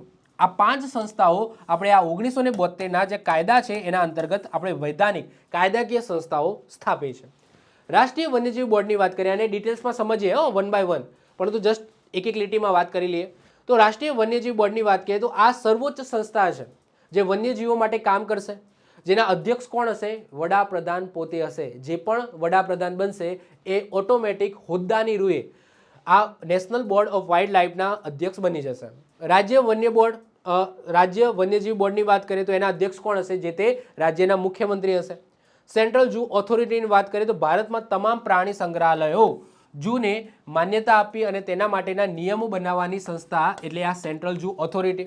National tiger conservation authority એટલે કે 2006ની અંદર સુધારો થયો, જે ટાઈગર રિઝર્વ બન્યા. ઓકે, વાઘના સંરક્ષણ પ્રોજેક્ટ ટાઈગર ચલાવવામાં આવ્યો તો એના અમલીકરણ માટે આ એક સંસ્થા છે કામ કરે છે, national tiger conservation authority. Wild life crime control bureau એટલે કે એનો મતલબ શું કે આ એ સંસ્થા છે જે ઇન્ટરનેશનલ લેવલે જે સ્મગલિંગ થાય છે પ્રાણીઓની, તો એના ઉપર સ્પેશિયલી આ એક સંસ્થા બનાવવામાં આવી છે, વાઇલ્ડ લાઈફ કંટ્રોલ બ્યુરો. આ 2006માં બની. તો 2006ના સુધારામાં વન્યજીવને લગતા સંગઠિત ગુનાઓ અને દાણચોરી એટલે સ્મગલિંગને અટકાવવા માટે આ બ્યુરો છે એ કામ કરે છે. જ્યારે આ કાયદો લાવવામાં આવ્યો ત્યારે આ 3 સંસ્થાઓ હતી. જ્યારે 1972ની અંદર કાયદો લાવવામાં આવ્યો ત્યારે આ સંસ્થાઓ બનાવવામાં આવી હતી, અને આગળ જતા સુધારા થયા ત્યારે 2006ની અંદર આ 2 સંસ્થાઓ એડ કરવામાં આવી. ઓકે, આ 2 સંસ્થાઓ એડ થઈ. 2006માં. શરૂઆતમાં આ 3 તો હતી. હવે વન બાય વન એક એક કરીને આપણે બધી સંસ્થાઓ વિશે વાત કરીએ. સૌથી પહેલાં વાત કરીએ રાષ્ટ્રીય વન્યજીવ બોર્ડ એટલે કે national board for wildlife. તો આ સંસ્થા 1952થી Indian board for wildlife તરીકે ઓળખાતી હતી, પરંતુ વૈધાનિક હતી નહીં, કારણ કે આના ઉપર કોઈ કાયદો હતો નહીં. 1952થી આપણે એક સંસ્થા છે ચલાવતા હતા, Indian board for wild life, પરંતુ એ વૈધાનિક હતી નહીં, કાયદાકીય નથી. જેને 2003ની અંદર NBWL એટલે કે national board for wildlife તરીકે પુનઃગઠિત કરી અને આપણે વૈધાનિક સંસ્થા બનાવી. અને આ વૈધાનિક સંસ્થા બની તો કોઈ કાયદા હેઠળ હશે, કારણ કે એટલા માટે જ એને વૈધાનિક કહેવામાં આવે, કાયદાના હેઠળ બનેલી સંસ્થા. તો એ કયા કાયદા હેઠળ? તો 1972ના કાયદા હેઠળ, એટલે કે વન્યજીવ સંરક્ષણ અધિનિયમ 1972 અંતર્ગત આ સંસ્થાને મૂકીને આનું નામ શું કરી દીધું? National board for wild life કરી દીધું અને એક પ્રોપર આપણે વૈધાનિક સંસ્થા બનાવી દીધી. ભારતની અંદર વન્યજીવ સંરક્ષણ માટેની આ સૌથી સર્વોચ્ચ, સૌથી ઉપરની સંસ્થા છે. અધ્યક્ષ કોણ હશે? ભારતના વડાપ્રધાન હોદ્દાની રૂહે પોતે અધ્યક્ષ બનશે. એટલે કે કાલ ઉઠીને વડાપ્રધાન ચેન્જ થાય છે તો જે પણ વડાપ્રધાન બનશે એ હોદ્દાની રૂહે આ જે સંસ્થા છે એના શું બની જશે? તો અધ્યક્ષ બની જશે.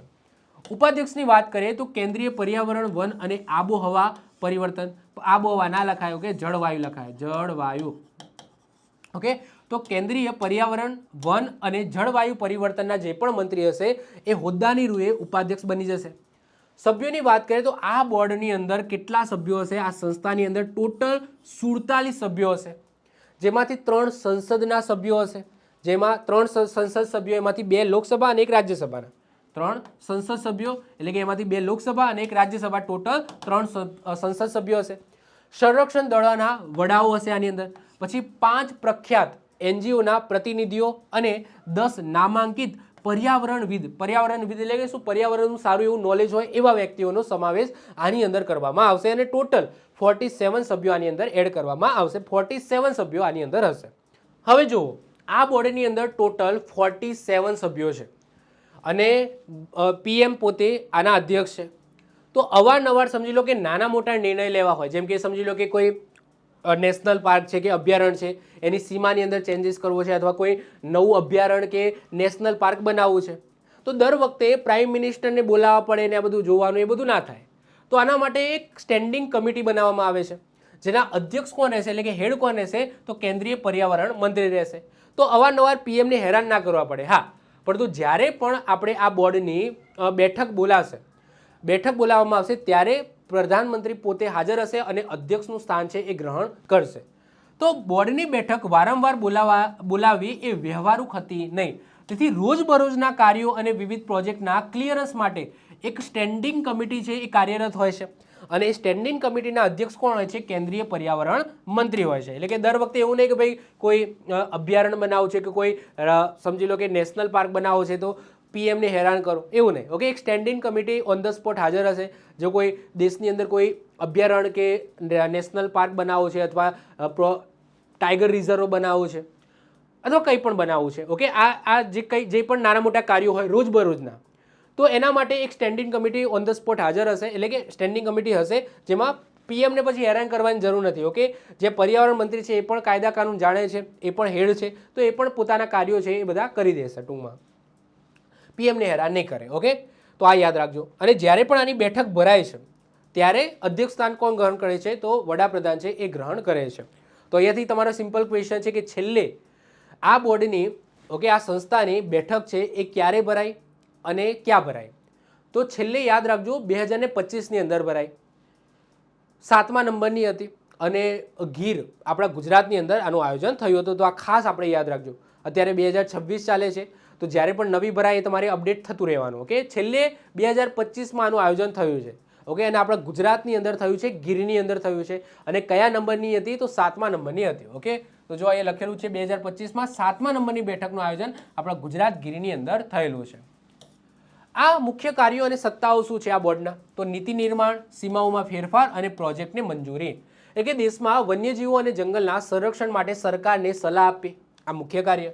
બીજું કાર્ય શું? કે કોઈ પણ રાષ્ટ્રીય ઉદ્યાન એટલે કે નેશનલ પાર્ક અને અભયારણ્ય એની સીમાની અંદર કંઈ ચેન્જીસ કરવા હોય તો અહીંયાથી મંજૂરી લેવી ફરજિયાત છે. આ બોર્ડ પાસેથી મંજૂરી લેવી ફરજિયાત છે, તો આ મંજૂરી આપશે.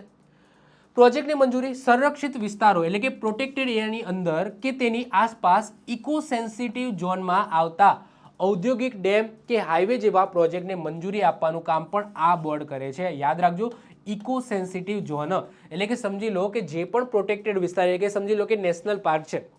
હવે નેશનલ પાર્કની બાજુમાં જ સમજી લો ફેક્ટરી ખોલવા દેવાય નહીં, જેનાથી ઇકોસિસ્ટમ પ્રાણીઓની બગડે. ઓકે, પ્રજનનની અંદર ફેરફાર થાય. હવે સમજી લો કે કોઈ નેશનલ પાર્ક છે, એની બાજુમાં જસ્ટ કેમિકલની ફેક્ટરી ખુલી અને એ કેમિકલની ફેક્ટરી છે એનું પાણી નદીની અંદર ઢોળવામાં આવે અને એ નદી સમજી લો નેશનલ પાર્કમાંથી પસાર થતી હોય તો ત્યાંથી પ્રાણીઓને પણ નુકસાન થાય. તો ટૂંકમાં નિયમ તો ઘણા બધા છે. ઓકે, નિયમ આગળ વાત કરીશું આપણે, એના માટે આખો નિયમ છે. તો પ્રોટેક્ટેડ એરિયા એટલે કે નેશનલ પાર્ક અને જે અભયારણ્ય છે એની આજુબાજુ કોઈ પણ ફેક્ટરી કે કંઈ ઉદ્યોગ સ્થાપવો હોય તો એના પહેલાં આ બોર્ડ પાસેથી પૂર્વ મંજૂરી લેવી પડે. ટૂંકમાં આ ખાસ યાદ રાખીશું.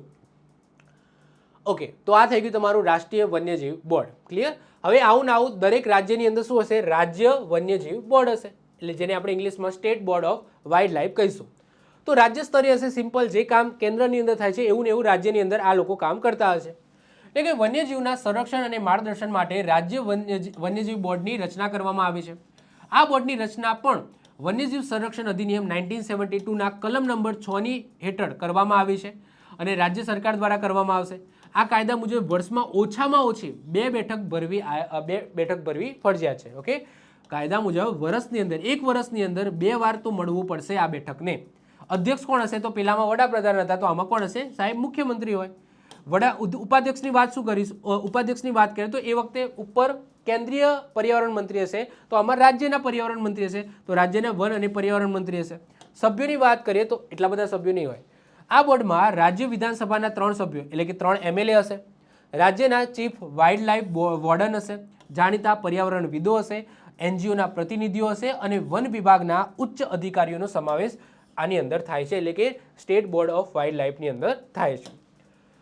કાર્યોની વાત કરીએ તો સંરક્ષિત વિસ્તારમાં જાહેરાત કરવી એટલે કે રાજ્યમાં નવા રાષ્ટ્રીય ઉદ્યાન, અભયારણ્યો કે કન્ઝર્વેશન રિઝર્વ જાહેર કરવા અને તેમના યોગ્ય સંચાલન માટે રાજ્ય સરકારને સલાહ આપે. તો આ બોર્ડનું કામ શું? નવા રાષ્ટ્રીય ઉદ્યાનો, અભયારણ્યો, કન્ઝર્વેશન રિઝર્વ, જે સરકારની પ્રોપર્ટીમાં કોઈ એવી એરિયા જ્યાંની જૈવિક અજૈવિક વસ્તુઓને બચાવવી જરૂરી છે, જેને કન્ઝર્વેશન રિઝર્વ જાહેર કરવા અને તેના યોગ્ય સંચાલન માટે રાજ્ય સરકારને સલાહ આપી. નીતિ નિર્માણ, તો વન્યજીવોનું રક્ષણ, ગેરકાયદેસર શિકાર અટકાવવો અને માનવ પ્રાણી સંઘર્ષ ઘટાડવા માટે, ઓકે, માનવ અને પ્રાણીના સંઘર્ષ ઘટાડવા માટે રાજ્ય કક્ષાની નીતિઓ ઘડવી. પછી સીમાઓમાં ફેરફારની દરખાસ્ત, રાજ્યના કોઈ પણ સંરક્ષિત વિસ્તારની સીમા બદલાવાની દરખાસ્ત છે એ સૌથી પહેલાં આ બોર્ડ પાસે જશે, એટલે કે સ્ટેટના બોર્ડ પાસે જશે. સ્ટેટનું બોર્ડ છે એના પાસે આવશે. પછી અંતિમ મંજૂરી તો કોની રહેશે? જુઓ, અંતિમ મંજૂરી કોની રહેશે? નેશનલ બોર્ડની. પરંતુ સૌથી પહેલાં આ બોર્ડ પાસે એટલે કે સ્ટેટ બોર્ડ પાસે પહેલાં આવશે આ મંજૂરી લેવા માટે. આ બોર્ડની મંજૂરી મળ્યા બાદ એ જ ક્યાં જશે? રાષ્ટ્રીય બોર્ડ એટલે કે નેશનલ બોર્ડ પાસે જશે અને નેશનલ બોર્ડ પછી મંજૂરી આપે ત્યારે સીમાની અંદર ફેરફાર થશે. આદિવાસી અને વનવાસીઓના હિતો, જંગલ વિસ્તારમાં રહેતા આદિવાસીઓ અને સ્થાનિક લોકોના અધિકારોનું રક્ષણ કરવાની સાથે સાથે વન્યજીવનું સંરક્ષણ પણ યોગ્ય તાલમેલ બેસાડવો. ઓબ્વિયસલી હવે સમજી લો કોઈ કમ્યુનિટી છે એ કોઈ જંગલ વિસ્તારની અંદર રહેતી હોય તો ત્યાં મનુષ્ય પણ રહે છે, એટલે કે આ કમ્યુનિટી પણ રહે છે, ત્યાં પ્રાણીઓ પણ છે. તો અહીંયા એવી નીતિ ઘડવામાં આવે કે બંનેને રક્ષણ પ્રાપ્ત થાય, સંરક્ષણ બંનેનું થઈ શકે. કારણ કે કમ્યુનિટી છે એમની પણ પોતાના શું છે? કલ્ચર છે, એનું પણ રક્ષણ આપણે કરવાનું છે અને પ્રાણીઓ છે પ્રાણીઓનું પણ આપણે સંરક્ષણ કરવાનું છે. તો એ રીતના એવી નીતિ છે અહીંયા ઘડવામાં આવશે કે જેનાથી બંને બાજુ શું યોગ્ય તાલમેલ બેસાડી શકાય. એના પછી સેન્ટ્રલ ઝૂ ઓથોરિટી એટલે કે આપણી આજુબાજુ જે પણ તમે પ્રાણી સંગ્રહાલય જોવો છો તો એમને હેન્ડલ કરવાનું, એનું સંચાલન કરવાનું કામ આ બોડી કરે છે. તો સેન્ટ્રલ ઝૂ ઓથોરિટી આગળ જે પેલા બોર્ડ જોઈએ ને ઓપન વિસ્તારની અંદર છે, એટલે કે અભયારણ્ય અને નેશનલ પાર્ક જે ઓપન એરિયા છે એમના પ્રાણીઓ છે, જે એમની અંદર પ્રાણીઓ છે એના સંરક્ષણની વાત થાય છે. હવે અહીંયા ઝૂની વાત થાય છે, જે આપણે જોવા જઈએ છીએ, ઓકે, જે ઝૂની અંદર જોવા જઈએ છીએ, પ્રાણી સંગ્રહાલયની વાત થાય છે, તો એમને હેન્ડલ કરતી બોડી કઈ છે? આ રહી છે, એટલે કે સેન્ટ્રલ ઝૂ ઓથોરિટી છે. તો ભારતમાં આવેલા તમામ પ્રાણી સંગ્રહાલય એટલે કે ઝૂનું નિયમન કરવા અને તેમાં રહેલા વન્યજીવોના કલ્યાણની ખાતરી માટે સેન્ટ્રલ ઝૂ ઓથોરિટીની રચના કરવામાં આવી છે. કાયદાની વાત કરીએ તો સાહેબ એ જ કાયદો વન્યજીવ સંરક્ષણ અધિનિયમ 1972 અંતર્ગત બનાવવામાં આવી છે. 1991માં થયેલા સુધારા મુજબ કલમ 3 એટલે કે 1991ની અંદર સુધારો થયો. ઓકે, આ કાયદાની અંદર. અને કલમ 38 એ એડ કરીને આ સેન્ટ્રલ ઝૂ ઓથોરિટી છે એ એડ કરવામાં આવે છે. ટૂંકમાં મંત્રાલયની વાત કરીએ તો ministry of environment, forest and climate change. અધ્યક્ષની વાત કરીએ તો કેન્દ્રીય પર્યાવરણ, વન અને જળવાયુ પરિવર્તનના મંત્રી એ અધ્યક્ષ પદ ઉપર હશે. જો પેલા નેશનલ બોર્ડની અંદર કોણ હતા? વડાપ્રધાન હતા. પરંતુ સેન્ટ્રલ ઝૂ ઓથોરિટીની અંદર વડાપ્રધાન હશે નહીં, અધ્યક્ષ. કોણ હશે? કેન્દ્રીય પર્યાવરણ, વન અને જળવાયુ પરિવર્તનના મંત્રી હશે. સભ્યોની વાત કરીએ તો અધ્યક્ષ પ્લસ 10 અન્ય સભ્યો પ્લસ એક મેમ્બર સેક્રેટરી આ બોર્ડની અંદર હશે. ઓકે, એક અધ્યક્ષ હશે, એના સિવાય 10 અન્ય સભ્યો અને પ્લસ એક મેમ્બર સેક્રેટરી હશે આ સેન્ટ્રલ ઝૂ ઓથોરિટીની અંદર. હવે એના શું કાર્યો છે? તો એક તો માન્યતા આપી. કોને માન્યતા આપી? ઓબ્વિયસલી ઝૂ બનાવવાની માન્યતા આપી. તો ભારતમાં કોઈ પણ પ્રાણી સંગ્રહાલય એટલે કે ઝૂ આ સેન્ટ્રલ ઝૂ ઓથોરિટીની મંજૂરી અને માન્યતા વિના શરૂ કરી શકાતું નથી કે ચલાવી શકાતું નથી. ઓકે, ભારતની અંદર ગમે ત્યાં તમારે જો પ્રાણી સંગ્રહાલય ખોલવું હોય તો આ બોડીની તમારે મંજૂરી લેવી પડે. પ્રાણીઓનું આદાન પ્રદાન. ઓબ્વિયસલી હવે ઝૂ હશે તો પ્રાણીઓનું આદાન પ્રદાન તો થવાનું જ છે. અહીંયા સમજી લો કે ઝૂ બનાવ્યું તો ઓબ્વિયસલી ક્યાંકથી તો પ્રાણીઓ લાવશે જ ને. ઓકે, તો પ્રાણીઓનું આદાન પ્રદાન તો થવાનું છે. તો દેશના કે વિદેશના બે પ્રાણી સંગ્રહાલયો વચ્ચે પ્રાણીઓની આપ-લે એટલે કે એક્સચેન્જ કરવી હોય તો તે સેન્ટ્રલ ઝૂ ઓથોરિટીની પૂર્વ મંજૂરીથી જ થઈ શકે છે. એટલે કે સમજી લો અહીંયા હું કોઈ ઝૂ બનાવું છું, પ્રાણી સંગ્રહાલય બનાવું છું, એની અંદર મારે જે પણ પ્રાણીઓ મૂકવાના છે, ઓકે, મૂકવાના છે બધાને, તો એનું આખું લિસ્ટ છે મારે સેન્ટ્રલ ઝૂ ઓથોરિટીને સબમિટ કરાવવું પડશે. કઈ જગ્યાએથી મારે પ્રાણીઓ લાવવાના છે, કોઈ વિદેશથી લાવવાના છે, કોઈ બીજા ઝૂથી, કોઈ અભયારણ્યમાં કે નેશનલ પાર્કમાં, જ્યાંથી લાવવાના હોય તો આખું લિસ્ટ છે એ પહેલાં મંજૂર કરાવવું પડશે કે આ બધા પ્રાણીઓ આપણે અહીંયા લાવીએ છીએ. સેન્ટ્રલ ઝૂ ઓથોરિટી મંજૂરી આપે એના પછી જ તમે આ પ્રાણીઓ છે લાવી શકશો. Captive breeding. કેપ્ટિવ બ્રીડિંગની વાત કરીએ તો લુપ્ત થવાના આરે ઉભેલી પ્રજાતિઓ જેમ કે લાલ પાંડા, હિમદીપડા, ગીધ વગેરેને બચાવવા માટે ઝૂની અંદર જ તેનું સુરક્ષિત સંવર્ધન એટલે કે ઉછેર કરવું અને તેની સંખ્યા વધારવી એ આ સંસ્થાનો એક મોટો ઉદ્દેશ્ય છે. એટલે કે સમજી લો કે કોઈ એવી સ્પીસીસ છે, કોઈ એવું પ્રાણી છે જે લુપ્ત થવાના આરે છે, કોઈ પ્રાણી સંગ્રહાલયની અંદર છે, તો એ જ પ્રાણી સંગ્રહાલયની અંદર એનું બ્રીડિંગ કરાવીને એની સંખ્યા વધારવાનું કામ પણ આ ઓથોરિટી છે એ કરે છે. એ પ્રાણી સંગ્રહાલયમાં છે એ કોન્ટેક્ટ કરીને પ્રાણી સંગ્રહાલયની અંદર એનું ઉછેરનું કામ પણ આ ઓથોરિટી શરૂ કરાવી શકે છે. ધોરણો નક્કી કરવા એટલે કે સેટિંગ સ્ટાન્ડર્ડ્સ. પ્રાણીઓને રાખવા માટે પાંજરાની સાઇઝ, જે પણ પ્રાણી હોય તો એ પ્રાણીને કેટલી સાઇઝના પાંજરામાં રાખવું, તેમને આપવામાં આવતો ખોરાક, શું ખોરાકમાં આપવો, તબીબી સારવાર અને દર્શકો માટેના નિયમો પણ કોણ નક્કી કરે છે? તો આ સેન્ટ્રલ ઝૂ ઓથોરિટી એ નક્કી કરે છે. તો ખાસ મહત્વપૂર્ણ કાર્યો છે, આપણે યાદ રાખીશું. હવે આપણે નેક્સ્ટ વાત કરીએ નેશનલ ટાઈગર કન્ઝર્વેશન ઓથોરિટી. તો મેં વાત કરી એમ કે વન્યજીવ સંરક્ષણ અધિનિયમ 1972ની અંદર 2006માં સુધારો કરીને આપણે બે વસ્તુ એડ કરી. એક તો નેશનલ ટાઈગર કન્ઝર્વેશન રિઝર્વ અને બીજું wild life crime control bureau. તો આ બે વસ્તુ આપણે એડ કરી છે. સૌથી પહેલાં આપણે વાત કરીએ નેશનલ ટાઈગર કન્ઝર્વેશન ઓથોરિટીની. તો વાઘના સંરક્ષણ અને પ્રોજેક્ટ ટાઈગરના અસરકારક અમલીકરણ માટે સ્થાપવામાં આવેલી આ એક સર્વોચ્ચ વૈધાનિક સંસ્થા છે. જો સ્પેશિયલી ટાઈગર માટે સ્થાપેલી આ સર્વોચ્ચ વૈધાનિક સંસ્થા છે, ખાસ આપણે યાદ રાખીશું. કાયદો એ જ આવશે વન્યજીવ સંરક્ષણ અધિનિયમ 1972 અંતર્ગત 2006ની અંદર સુધારો કરીને આ સંસ્થા છે સ્થાપવામાં આવી છે. વર્ષ 2005માં ટાઈગર ટાસ્ક ફોર્સની ભલામણના આધારે 2006માં આ ઓથોરિટીની રચના કરવામાં આવી અને એને વૈધાનિક એટલે કે કાયદાકીય દરજ્જો આપવામાં આવ્યો. અધ્યક્ષ કોણ હશે? તો આપણા સાહેબ પર્યાવરણ મંત્રી એટલે કે કેન્દ્રીય પર્યાવરણ, વન અને જળવાયુ પરિવર્તન મંત્રી હશે. ઉપાધ્યક્ષ કોણ હશે? તો ઉપાધ્યક્ષ પર્યાવરણ મંત્રાલયના રાજ્ય કક્ષાના મંત્રી હશે. હવે એ રાજ્ય કક્ષાના એટલે રાજ્યના નહીં હોય, કેન્દ્ર મંત્રાલય, કેન્દ્રમાં જે મંત્રાલય હોય એમાં પણ રાજ્ય કક્ષાના મંત્રી હોય. જો કેબિનેટ મિનિસ્ટર હોય, એના પછી રાજ્ય કક્ષાના મંત્રી હોય. હવે જ્યારે હું રાજ્ય કક્ષાના મંત્રી કહું છું એટલે કોઈ રાજ્યમાં નથી જતું રહેવાનું, કેન્દ્રની અંદર જ રાજ્ય કક્ષાના મંત્રી હોય. તો જે મેન જે મંત્રી હોય એને હેલ્પ કરતા હોય. એટલે કે સમજી લો કોઈ મોટું મંત્રાલય હોય તો મોટા મંત્રાલયમાં કોઈ એક મિનિસ્ટર એ સંભાળી ના શકે, તો એની અંદર રાજ્ય કક્ષાના મંત્રીઓ જે એ મેન આખું મંત્રાલય સંભાળતા હોય અને હેલ્પ કરતા હોય, જે મેન મંત્રી હોય એમને. તો પર્યાવરણ મંત્રાલયના રાજ્ય કક્ષાના મંત્રી છે એ ઉપાધ્યક્ષ રહેશે. સભ્યોની વાત કરીએ તો આ સંસ્થામાં 3 સંસદ સભ્યો હશે, જેમાં 2 લોકસભાના અને 1 રાજ્યસભાના હશે. 8 વાઘ સંરક્ષણ નિષ્ણાંતો હશે, જે વાઘની સારી જાણકારી એમના જોડે હોય, અને અન્ય ઉચ્ચ સરકારી અધિકારીઓ સહિત કુલ સભ્યો આની અંદર સામેલ હશે. એટલે કે ટોટલ સભ્યો નથી લખ્યા, પરંતુ 8 વાઘ સંરક્ષણ નિષ્ણાંતો, અન્ય બીજા સભ્યો હશે, 3 સંસદ સભ્યો હશે, એક અધ્યક્ષ, એક ઉપાધ્યક્ષ. તો આ રીતના ઘણા બધા સભ્યો આની અંદર હશે. વાત કરીએ આપણે આ સંસ્થાના કાર્યો અને સત્તાઓની, તો પ્રોજેક્ટ ટાઈગર એટલે કે 1973માં શરૂ થયેલા આ મહત્વકાંક્ષી પ્રોજેક્ટનું સંપૂર્ણ વહીવટી અને માર્ગદર્શન સંચાલન આ નેશનલ ટાઈગર કન્ઝર્વેશન ઓથોરિટી દ્વારા કરવામાં આવે છે. કોઈપણ રાજ્ય સરકાર દ્વારા તૈયાર કરાયેલા ટાઈગર કન્ઝર્વેશન પ્લાનને મંજૂરી આપવી. અગત્યની વાત એ છે કે નેશનલ ટાઈગર કન્ઝર્વેશન ઓથોરિટીની મંજૂરી અને રાષ્ટ્રીય વન્યજીવ બોર્ડ એની સલાહ વિના કોઈ પણ રાજ્ય સરકાર ટાઈગર રિઝર્વની સીમાઓ બદલી શકતી નથી કે તેને નાબૂદ કરી શકતી નથી. મોસ્ટ આઈએમપી વસ્તુ. સૌથી પહેલાં તો જુઓ, ટાઈગર રિઝર્વ છે ને એ આમ તો નોર્મલી નેશનલ પાર્ક છે ને એનો જ કોઈક એરિયા છે, એને આપણે ટાઈગર રિઝર્વ ઘોષિત કરી દેતા આવીએ છીએ. આપણે એવું નહીં કે ભાઈ અલગ આપણે ટાઈગર રિઝર્વ ઘોષિત કરીએ, ના. આપણે શું કરતા છીએ, નેશનલ પાર્ક હોય, નેશનલ પાર્કની અંદર જ સમજી લો કે ત્યાં ટાઈગરની સંખ્યા સારી એવી છે, તો એટલા એરિયાને જ આપણે શું કરી દઈએ છીએ, ટાઈગર રિઝર્વ છે એ ઘોષિત કરી દઈએ છીએ. તો ઓબ્વિયસલી જ્યારે સીમાની વાત આવે કે ભાઈ સીમા બદલવાની છે, અને કોની, નેશનલ પાર્કની અંદર જ સીમા બદલવાની છે, તો એક તો આ બોડી જે છે, નેશનલ બોડી છે, એ તો એક્ટિવેટ હશે. સાથે સાથે હવે જો ટાઈગર માટે હશે તો આપણે આ NTCA છે એની પણ મંજૂરી લેવી પડશે. તો અગત્યની વાત એ છે કે NTCAની મંજૂરી અને રાષ્ટ્રીય વન્યજીવ બોર્ડ એની સલાહ વિના કોઈ પણ રાજ્ય સરકાર પણ ટાઈગર રિઝર્વ જે ઘોષિત કરેલું હોય એની સીમાની અંદર ચેન્જીસ કરી શકે નહીં કે નાબૂદી કરી શકે નહીં.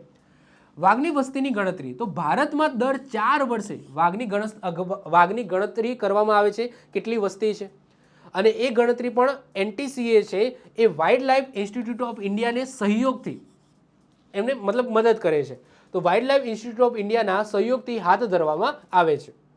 એટલે કે wild life institute of India plus NTCA national tiger conservation authority, આ બંને સાથે મળીને ભારતની અંદર દર 4 વર્ષે ભારતની કેટલી એક્ઝેક્ટ વસ્તી છે એ પ્રમાણિત મતલબ કે પબ્લિશ કરે છે. ટૂંકમાં નાણાકીય સહાય અને માર્ગદર્શન, તો રાજ્યોને વાઘના સંરક્ષણ માટે શિકાર વિરોધી કેમ્પ બનાવવા અને જંગલના કર્મચારીઓને આધુનિક સાધનો અને તાલીમ આપવા માટે કેન્દ્ર સરકાર તરફથી નાણાકીય સહાય છે એ પણ પૂરી પાડવામાં આવે છે. એના પછી નેક્સ્ટ વાત કરીએ wild life crime control bureau. Main આ એના માટે છે કે જે પ્રાણીઓ છે એની તસ્કરી થાય છે, તસ્કરી દેશ મીન્સ કે સ્મગલિંગ થાય છે, તો એને રોકવા માટે આ સ્પેશિયલ એક બોડી બનાવવામાં આવી છે, wild life crime control bureau. આગળ આપણે જોઈ ગયા સિટીનો પણ મેન ઉદ્દેશ્ય એ જ હતો કે ઇન્ટરનેશનલ લેવલ ઉપર જે પણ પ્રાણીઓની તસ્કરી થાય છે, સ્મગલિંગ થાય છે, એને રોકવું ઇન્ટરનેશનલ લેવલ ઉપર. એ જ રીતના ભારતે પણ એક બોડી બનાવી દીધી કે ભારતની અંદર અથવા ભારતમાંથી બહાર કે ભારતમાંથી આવતી કોઈ પ્રાણીઓ છે, કોઈ પ્રજાતિ છે જેનું સ્મગલિંગ થાય છે, પ્રોપરલી નિયમો કાનૂન સાથે અથવા તો પરમિશન સાથે થતો હોય ઇટ્સ ઓકે, પરંતુ જો સ્મગલિંગ થાય છે સમજી લો કે તો આ જે બોડી છે એના ઉપર કાર્યરત હોય છે. તો ગેરકાયદેસર શિકાર અને દાણચોરી એટલે સ્મગલિંગ. ઓકે, દાણચોરી લખો એનો મતલબ થાય સ્મગલિંગ. તો ગેરકાયદેસર શિકાર અને સ્મગલિંગને કડક હાથે રોકવા માટે આ એક ખૂબ જ મહત્વપૂર્ણ વૈધાનિક સંસ્થા છે. કાયદો વન્યજીવ સંરક્ષણ અધિનિયમ 1972 અંતર્ગત 2006ની અંદર સુધારો કરીને આ બન્યો છે. પ્રાદેશિક કચેરીઓની વાત કરીએ તો આખા દેશમાં વન્યજીવ ગુનાઓ પર નજર રાખવા માટે તેની 5 પ્રાદેશિક કચેરીઓ છે. દિલ્હી, કોલકાતા, મુંબઈ, ચેન્નઈ, જબલપુર ખાતે આવેલી છે. આ ઉપરાંત રામનાથપુરમ, ગોરખપુર, મોહેર, નાથુલા, અમૃતસર જેવા સરહદી વિસ્તારો જ્યાં ખાસ કરીને સ્મગલિંગ થઈ શકે તો એવા વિસ્તારોની અંદર આમની શાખાઓ કાર્યરત છે. નેતૃત્વની વાત કરીએ તો આ બ્યુરોનું નેતૃત્વ additional director general of forest એટલે કે ADGF કક્ષાના ઉચ્ચ અધિકારી દ્વારા કરવામાં આવે છે. નેતૃત્વ એટલે કે અધ્યક્ષ સ્થાન. આગળ વાત કરીએ તો મુખ્ય કાર્યો અને સત્તાઓ. તો ગુપ્ત માહિતી એકત્રિત કરવી. શેની ગુપ્ત માહિતીઓ? પ્રાણીઓના સ્મગલિંગની.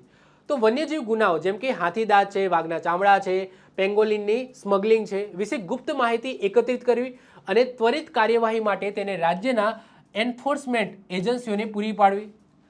ડેટા બેંક દેશભરમાં બનતા વન્યજીવ ગુનાઓ અને ગુનેગારોની માહિતી સાચવવી તો એક કેન્દ્રીય ડેટા બેંક છે એ પણ સ્થાપિત કરો આ બ્યુરો અંતર્ગત. સંકલન સાધવું. તો વન્યજીવોની આંતરરાષ્ટ્રીય સ્મગલિંગને પકડવા માટે રાજ્યના વન વિભાગ, પોલીસ, કસ્ટમ વિભાગ, CBI અને આંતરરાષ્ટ્રીય એજન્સીઓ જેમ કે ઇન્ટરપોલ વચ્ચે યોગ્ય સંકલન સાધવું, લુપ્તપ્રાય વન્યજીવોના આંતરરાષ્ટ્રીય વેપાર પર નિયંત્રણ રાખતા સિટીઝ આગળ આપણે કન્વેન્શન જોઈ ગયા, એના કરાર ભારતની અંદર કડક અમલમાં આવે તો એના માટે આ નોડલ એજન્સી તરીકે કાર્ય કરે છે WCCB એટલે કે wildlife crime control bureau. Okay, તો wildlife crime control bureau તો એ જે છે એ નોડલ એજન્સી તરીકે કામ કરે છે. વન્યજીવ ગુનાઓને વૈજ્ઞાનિક તપાસ અને પુરવઠા એકઠા કરવા માટે પોલીસ અને વન્યજીવ અધિકારીને આધુનિક તાલીમ પૂરી પાડે છે. ટૂંકમાં જો હું તો મારું કામ તો બધું સમજાવવાનું, ટૂંકમાં ડેટા હું મેક્સિમમ લાવીશ. ઓકે, જો તમે ક્લાસ 1-2ની એક્ઝામની તૈયારી નથી કરતા, જો ખાલી ક્લાસ 3ની તૈયારી કરો છો તો ખાલી જે મેન નામ છે ને ટાઇટલ અને એનું શું કામ છે એટલું ખાલી યાદ રાખો.